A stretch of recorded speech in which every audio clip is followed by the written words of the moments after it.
Good evening. Thanks for coming. I know everybody's time's important. We appreciate your time coming out here, so we'll go ahead, and people may be straggling in a little bit, but we'll go ahead and get started with this. Thanks for coming. Again, this is a presentation portion we're gonna have in here. Oh, I was just thinking, we reset this up, and okay, good. The cameras are on, and we got the presentation going. If I talk a little, got to get closer. Thank you. Okay. Thank you all for coming tonight and taking the time out of your evening to do this. We're going to give a presentation that'll be about a half hour in here on the Carson Street project. We'll give you a little bit of background information, kind of a high overview of the past and proposed plans. Introductions. Let me first introduce the presenters. At the end, we have a lot of staff here you'll be able to talk to individually, face to face, ask some questions, get more information. But for the presentation, I'm Lee Plemmel. I'm the Community Development Director. I've been with the city since 2001 and was here through the master plan process and prior visioning process for downtown in 2005. Patrick Pittenger in the black jacket here is the transportation manager. He's going to give you quite a bit of information on traffic as it relates to the downtown and around the city. And we have from MIG the group that has provided, that helped us in the past with, in 2005, they did the downtown vision. At that point, they helped us with our citywide master plan. They've done the city parks and rec master plan, as well as the city's unified pathways master plan. So they're familiar with this community, and design work on the landscaping of the freeway interchanges. I forgot about that. But we have Jeff Winston from MIG. He'll be giving some of the presentation. In the back is Chase Mullen from MIG. I'll introduce some other staff later. So as I said, what we're going to do here is give you a presentation. There's a lot of people here. We're going to let us get through all of the presentation. Again, high-level background information, highlights of the current design, some traffic information, and then as you may have seen coming in, we have stations out there where we'll have staff at these different stations to be able to answer your questions. You'll have a chance face-to-face to talk to staff individually and get your questions answered. When you go out there, I would ask that you sign in, just so we can get an estimate how many people we have here. There's sign-in sheets at the table. There's comment sheets kind of on every table here and out there. We want your comments on your thoughts on this presentation and the materials that are out there. It's important that you put them on the comment sheets. You're welcome to tell us. You're welcome to tell any of us what your comments are. There's just a lot of people. We did this with more people this morning. We might not remember your comments. So if you want us to give them to the Board of Supervisors and those to be recorded, please get them written down. So we're here because we have a project that has been funded through the plan of expenditure for an 8-cent sales tax, along with many other projects. And this is the very beginning of the public process, and we're looking for feedback on the design at the conceptual level. I'll talk a little bit more about more detailed design work that'll be occurring later, but we're asking, as you probably saw the stations out there, for comments on traffic flow, lane configuration, and all those related things that go along with how you align those lanes in Carson Street, bikes and pedestrian sidewalks, streetscapes elements. We'll talk a little bit about public safety and the amenities that can be provided as part of the project. Jeff. So another reason we're here is because this project is more than just about streetscape, and it's more than just about sidewalks. This is a part of your downtown. And I came across this quote that I thought was pretty relevant to what we're talking about here. And this is, every relocation decision, be it college graduates or corporations, is made with an image of a place in mind. And with rare exception, that image is the downtown. So when a corporation or employees or anybody are looking for, should I move there, and they have lots of choices, believe me, they're looking at your downtown as one of the key areas that tells them about your community. So each city's reputation rests in large part on its downtown's physical attributes. If the downtown doesn't look good, the city doesn't look good.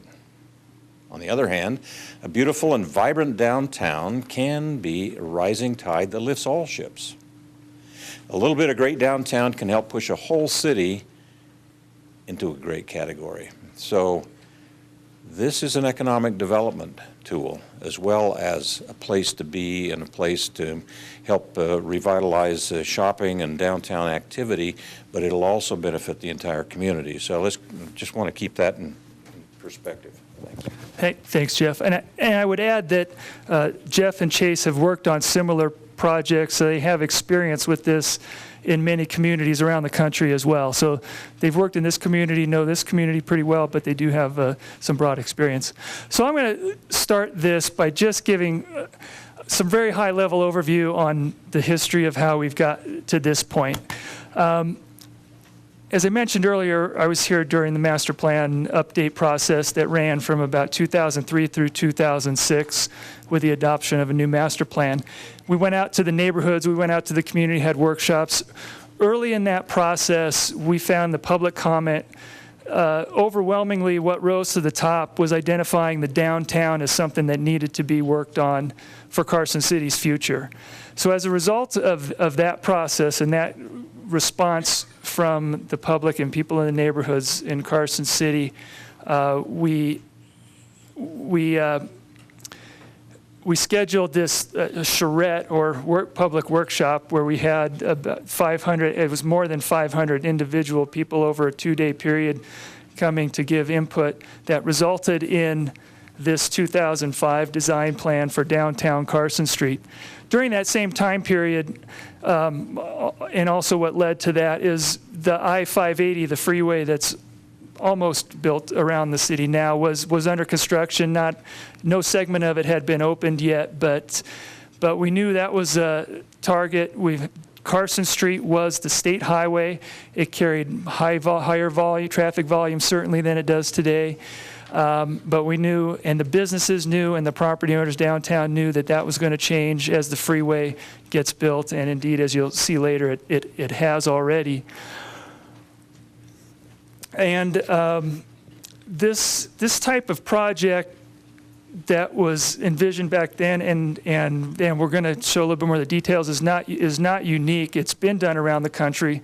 Some of the, just to read my list here, they do result in economic benefits to the communities, such as, and so here's just a list of some things: decreased commercial vacancy rates, increased retail sales revenues, increased tourism, increased property values, and in the public investment in the right-of-way leads to private investment in the community that exceeds that public investment.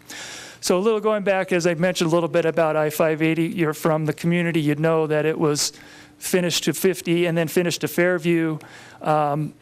Patrick will talk a little bit more about that in transportation, and the key point here is that it's scheduled to be completed down to Spooner Junction late 2016 or early 2017.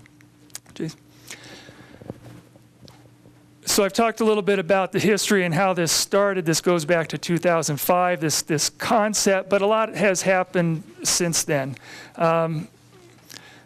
The Regional Transportation Commission updates their transportation plan every couple of years, and as part of that, they are required to model what happens to traffic in future years. What happens as Carson City grows? What happens when our population, and so they've modeled it to a population build out for Carson City of 75 to 80,000 people, which has been our estimated land use and water capacity, but that's decades away now. But they do the model based on our traffic grid that we have in Carson City to accommodate that kind of traffic. And since 2005, they've been doing that model based on Carson Street as being at 2 lanes. And again, Patrick can talk more about that. Also since then, Roop Street has been widened parallel to Carson Street, adding more north-south capacity. Stewart Street has been extended north of William Street, hooking back up with Robinson Street, again improving general north-south circulation. There's also more recently been a new push by downtown businesses to do something, to implement that 2005 vision or do something similar, talking about just stripe parking on their things. It led to another public review process where we got a lot of input on the plan. You know, we showed this. There was a lot of talk about parking on Carson Street. There's some concerns about a lot of parking on Carson Street and how that impacts traffic. So we considered designs with no parking. We've come up with a concept that is maybe a little bit of a compromise that will show with regards to parking. And then in all that process leading in April 2014 to getting project funding through the adoption of a 8% sales tax for city capital improvement plot projects, of which, and that in the plan of expenditure that may be spent for, and that money can only be spent for, is downtown is the first kickoff project in terms of corridor improvements. There's also funds identified for use up and down the length of our commercial corridors, up and down the length of Carson Street, north to south, as well as William Street and Highway 50 East. Also in that plan is the animal shelter and new multi-purpose athletic center, both of which are also going to be constructed relatively soon. And then finally, in more recently, in May 2014, the Regional Transportation Commission adopted complete streets policies, which, again, as the name may indicate for those not in the business, it's using streets for all modes of transportation, including pedestrians, economic viability, bicycles. It's a multimodal approach to providing transportation in the city.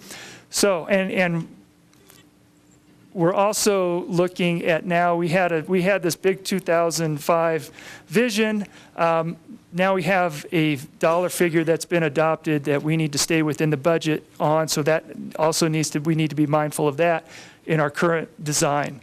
The proposed budget using the sales tax proceeds is about $6.8 million, which will do all the above ground construction that we will all see, that we'll see from travel lanes, turn lanes, bike lanes, parking or not parking, sidewalks, etc. Included in that, and what that also does, is do a project, a rebuilding of Carson Street that has not been repaired, and as Public Works puts it in the bullet, it's long overdue. Improvements and repair of that will be completed. Also in the project for Carson Street, from the utility fund, from the water and sewer funds, is $2.1 million, and that pays for the underground stuff, the stuff that we won't see, that's in the ground in Carson Street, more than 50 years old, breaks occasionally. Whenever we do a street project in Carson City and ripping up the street, they replace those 50-year-old lines with new lines, and those funds are planned and will be used for that. Is this back to you, Jeff, now? Okay, thank you. So we want to give you a little historical perspective. This is the plan that we came up with in 2005. And you can see on the plan that we had on-street parking, 2 lanes of traffic, we widened the sidewalks out at the corners to make a shorter distance for pedestrians to cross, street trees, and at the intersections it then broadened out to have a turn lane. And the bikes were intended to go on Stewart and Curry, yes, on Curry Street. So this was a pedestrian and a car street.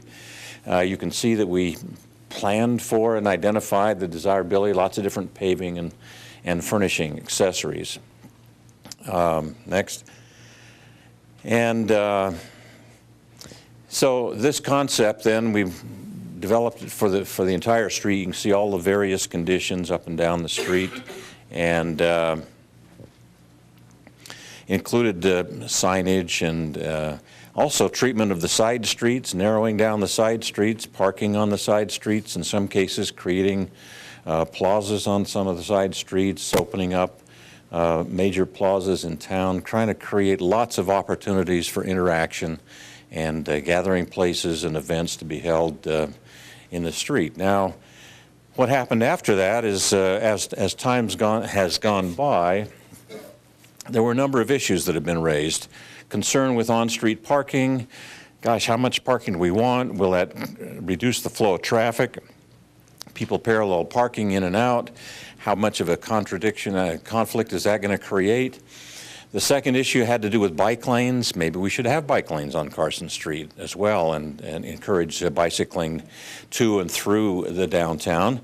And then the last item that came up was emergency response. With only 2 lanes of traffic, parallel parking, the fear was that we might have an emergency, no place to put a fire truck, an emergency vehicle, particularly if someone has an accident while that's all going on. So that caused us to go back and kind of revisit the original concepts. And so here's a revised concept that we're now presenting and proposing that's been updated. You can see a number of variations. First of all, you can see bike lanes on the street. Okay? You can see a continuous middle lane, so that helps accommodate not only turn lanes but emergency vehicles. And you can also see that there are not just a neck down at the corner, but the neck downs extend, so we have a larger area that actually has 20 feet of width, okay, instead of the 17 feet that we had in the original plan.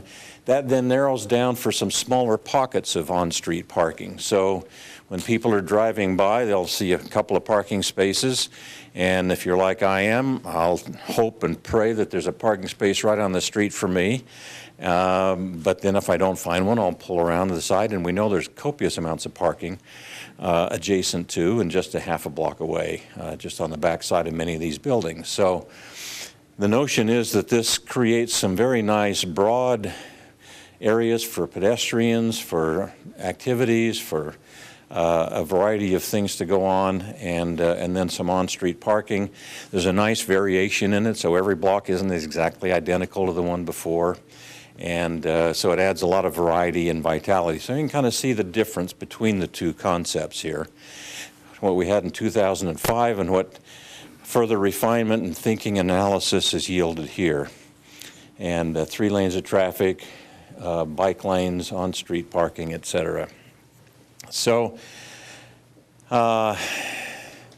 this is kind of the preferred plan in a nutshell here. Next. So what does all of that mean? Okay, what does that mean if we do this? How does it fit into our traffic perspective? How does it fit with emergency services now that we've tried to address all of those issues? Patrick, you want to take over? Thank you. This chart, I'll just start with the graphic first because that's most of the area here. This chart shows the average annual daily traffic flow at a point right in downtown Carson City. We're blessed to have data going back over 4 decades at about 100 different places in Carson City, provided to us by the Nevada Department of Transportation.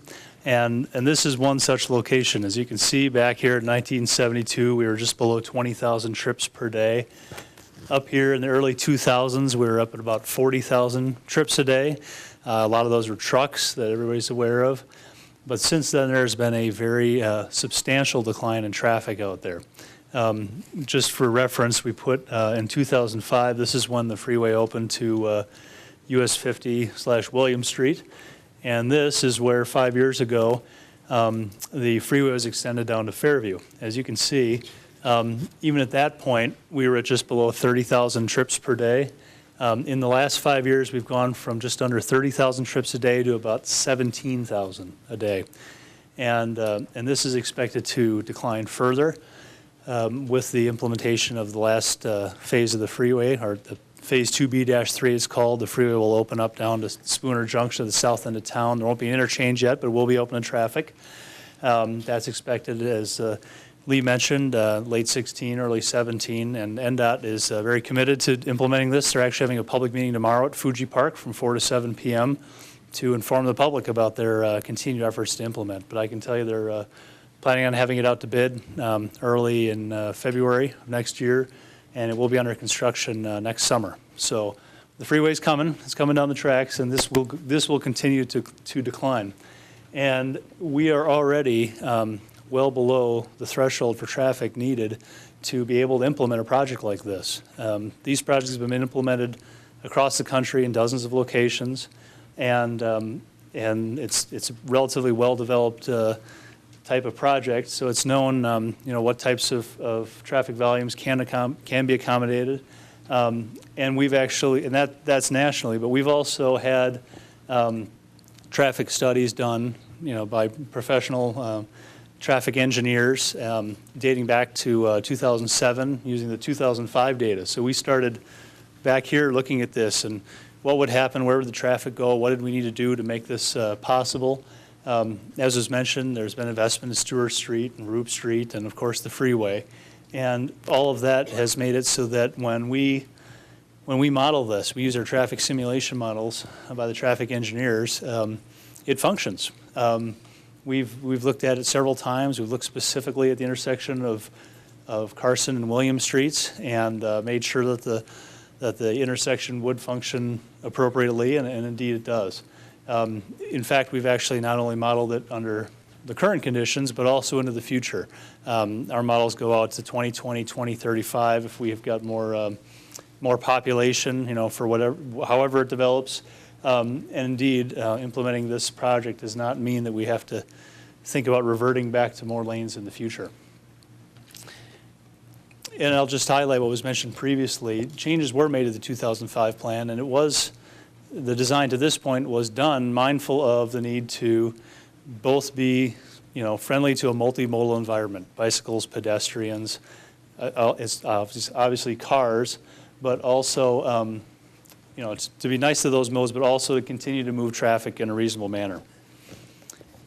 And before I forget, the traffic flow on Carson Street is not the only thing we look at. We look at what are the impacts, what happens to Stewart Street. And we know that Stewart Street is a big wide road with a lot of capacity, can handle it. But we also look at the east-west traffic as well, because in the past we have had issues with people being concerned about the ability to cross Carson Street, say on Mustard Street, for example.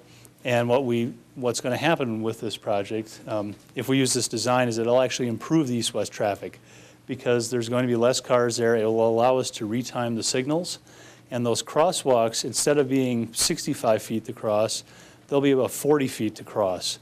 And how long it takes for a pedestrian to walk across is figured into the signal timing. So the fact that it'll take less time to cross will actually help us from a signal timing perspective as well. Now, the project has a big safety element to it. We do have safety concerns downtown right now. We have a really big wide road and not nearly as many cars as there used to be. So the result is that we actually have dangerous conditions out there, and this isn't a maybe someday. This has really happened.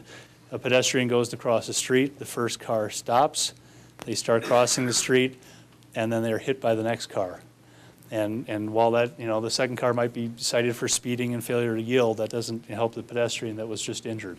So we do have serious safety concerns out there, and this project will make safety improvements in a number of ways, including the fact that we have, like I said, the shorter distance to cross, one lane to cross, and the lesser speed of the cars. The speed control for this, it's not really about the sign that says this is how fast to go. It's about designing a facility where you're not encouraging people to drive too fast. You want people to drive at a slower rate of speed, and frankly to enjoy their experience, and hopefully to stop, and hopefully to spend some money at local businesses. And I'll just mention that this has been recognized nationally as I think I wrote the quote down here as transportation, one of the transportation safety field's greatest success stories. This is something the Federal Highway Administration is promoting for application nationwide, across the country, because there have been so many good stories about what happens out there. Parking control and loading, like loading zones, for businesses, we're not to the point where we can say exactly what the parking control will be. We're going to be looking for input in the future, particularly from neighboring businesses. Right now we have a lot of 2-hour parking that exists out there with enforcement, but we are certainly open to what that should be in the future. We're very open-minded at this time. You know, should there be, you know, drop-off areas? Should there be less restrictions? And additionally, the loading zones. We also recognize that businesses have needs that they need to address and not to block traffic, so we want to make sure we accommodate them as well. And finally, I'm not going to touch on all these. There's a sheet of frequently asked questions. There are about 12 of them that are out there. We've got 100 copies to give out to whoever wants them, and they're up on a board out there. But just a couple of them that I want to make sure I mention. We're not using fuel tax revenue that's collected by the RTC, Carson City RTC, to do this project instead of road maintenance. The lack of funds for road maintenance is hopefully well known. There's been some recent articles in the paper. This is not going to be diverting any funds from the maintenance. In fact, this project getting done will save the RTC the money because they won't have to pay the money to actually replace that pavement in the future. So that's definitely a positive. Just to make sure it's clear, the city does own this street. In the last several years, about 20 miles of arterial and collector streets have been transferred to the city by NDOT. This is no longer a state highway, it's Carson Street. It's not US 395, and William Street is not US 50 anymore at that location. That's also city-owned, so this is not a state matter anymore. Just to make sure you're aware of that. And I think I'll leave it there, and we'll go on to the next slide, please. This is just typical cross-section that you've seen previously, but the point of this is emergency services. Just like we designed this to be conscious of all the different needs, one of those needs is to make sure that our emergency services can be facilitated by this project. We've worked with both the fire department and the sheriff's office to make sure that they are comfortable with the implementation of this project, their ability to get where they need to go like we all want them to. But I'll also point out that they're going to be manning a station out there as well to answer any questions about this. I probably don't do it justice. I'm not with their departments, but I can assure you that they are comfortable with this, and they'll be happy to tell you more information outside. And finally, bike traffic. So, you know, the way that, as it was mentioned previously by Jeff, the way the complete streets is a very well-accepted concept at state levels, city levels, metropolitan areas across the country. And of course, the concept is to make sure we accommodate all modes. We have bike lanes included in this project, and indeed bike lanes for the length of the project, and we have the ability in the future when we do the rest of the corridor projects to extend those to connect to other ones as well. But I just want to make sure it's clear that the bike lanes, while they certainly benefit bicycles, they also benefit everybody else. If you're, say, in this area right here, if you're walking or you are, outdoor dining, you benefit because you've got a buffer between you and the cars that are driving by. It's much more comfortable. It's much safer to have that there. It also assists us in everything from turning movements, sight distance, and indeed in winter we're going to have to deal with snow like you always do, and that gives us a little more space to deal with that. With that, I will turn it back over. So the success of a downtown street like this, pedestrian orientation, isn't just the width of the street and the bike lanes and the configuration of the street. Also has to do with a lot of other things that we call furnishings and the furniture, the amenities. It has to do with benches and chairs and pots and signage and umbrellas and outdoor tables and art and sculpture.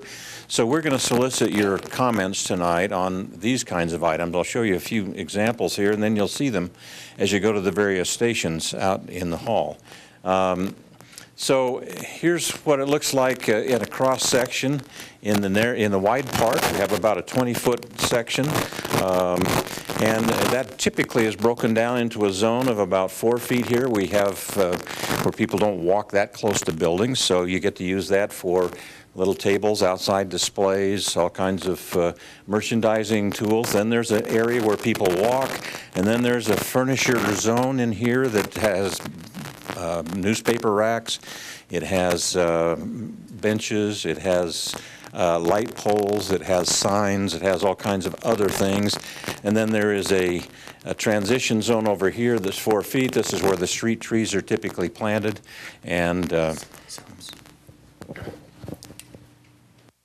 Better?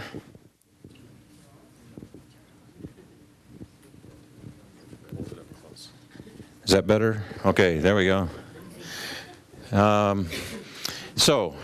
We have lots of different things to think about. We're not at the stage where we're making these decisions right now, but we're thinking about them, and we're trying to design the width of the sidewalk and how it works so that later on we can incorporate these kind of ideas, okay? So we're trying to think ahead, and we know that there'll be street trees up and down. We want this to be a shady street. We want tall canopy trees that shade. You can see the storefronts, you can see the signs, but they also provide nice shade and a pleasant place to walk when the sun's out there and it can get hot. But they can be planted in tree grates that you can walk over, or we can put them in pots and planters. We've learned over the last 25 or 30 years that we need a little more flexibility. So we're advocating maybe not having built-in planters that are bomb-proof, but rather more portable kinds of things that can be moved around, either on wheels or on a forklift, or big pots that have flowers in them, and you can move them around to accommodate different kinds of events. And in the narrower part of the street, where the sidewalk, or sorry, where the on-street parking is, then we have a narrower condition, and it'll narrow down and it'll widen back out for large distances. It'll narrow down for a small distance, and then it'll widen back out again. But even in these narrower areas, many communities have taken to seasonal, what we call parklets, and building little extensions that can be dropped in there for a special event or for a dining activity. And here's an example of a community that's done that. Built these parklets, and they drop them into the parking spaces, and then in the fall when the weather turns, they pick them up and put them on a truck and haul them to a warehouse, and then they bring them out again the next spring. And they can very quickly transform a street and provide a nice little variety for various activities. Another thing we want to think about is what kinds of themes. In the 2005 plan, some of you may remember that we talked about the Pony Express. We talked about the mining history. We talked about trains. We know that we've got Mark Twain history here. So trying to incorporate that either in sculpture or little medallions or other kinds of artifacts. You can see a lot of ways people have incorporated sculpture along with furnishings, and even made some of them whimsical and interesting, so that at the end of the day we want people to say, oh my gosh, have you guys seen the downtown in Carson City? It's really pretty cool.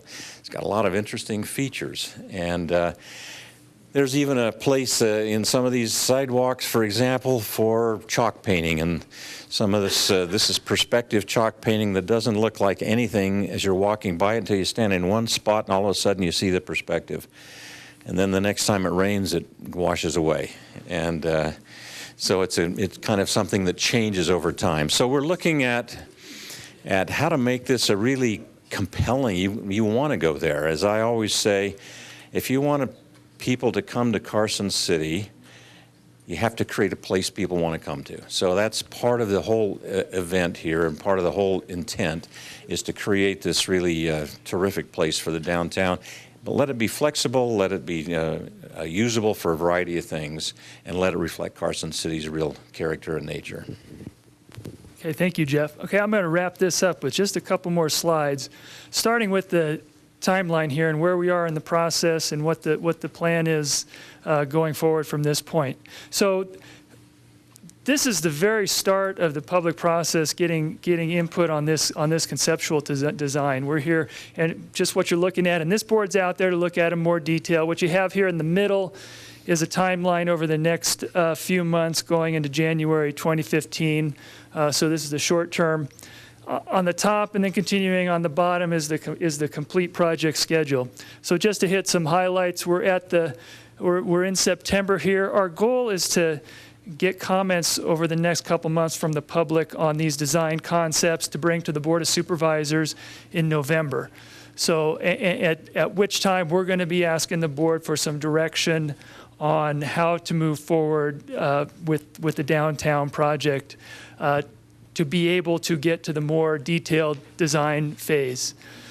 In between then, just to note, also we'll have public meetings at the Redevelopment Authority Citizens Committee on October 6th and the Regional Transportation Commission on October 8th. So those will also be public meetings, opportunities for public input.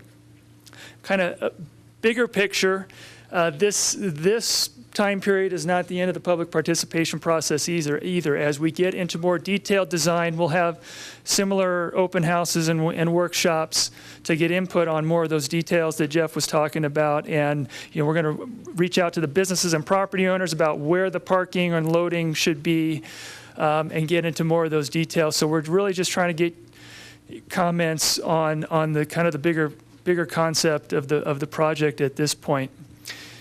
Going out to the construction so as I said, design continuing. Design on Carson Street would be pretty much through 2015 during the legislative session, with construction beginning 2016, which is not a legislative session, so hopefully not to disrupt that too much, which adds some additional traffic downtown.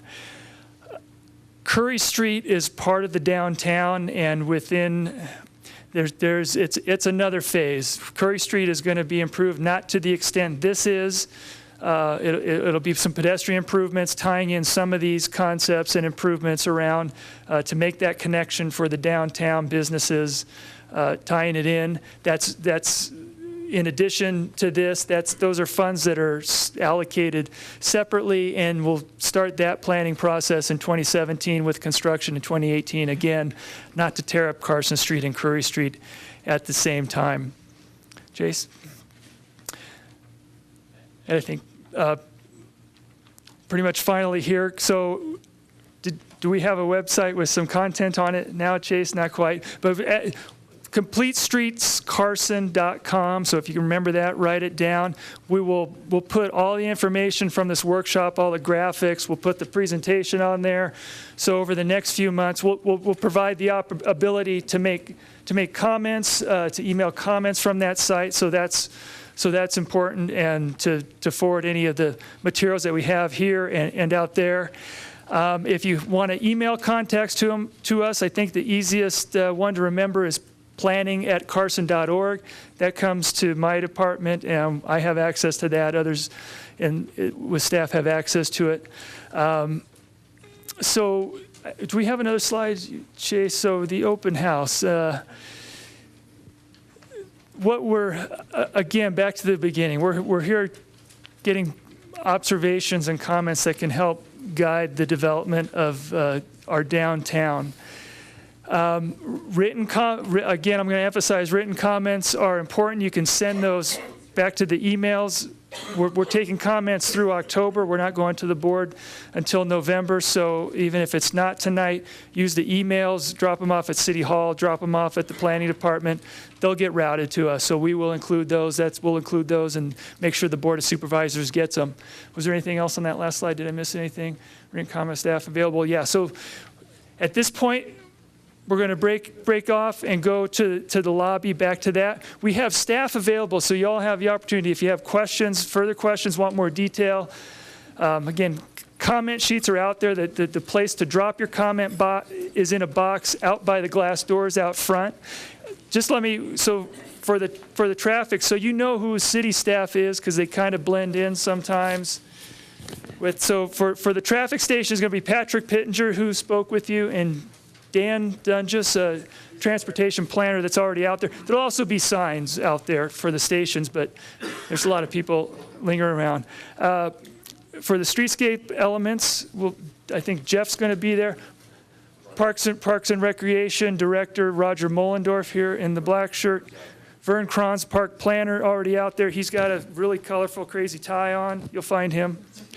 Rob Fellows. Rob must be back there in the blue shirt. He's with the Public Works Engineering. He's a project engineer, so he knows a lot about if you have any construction questions.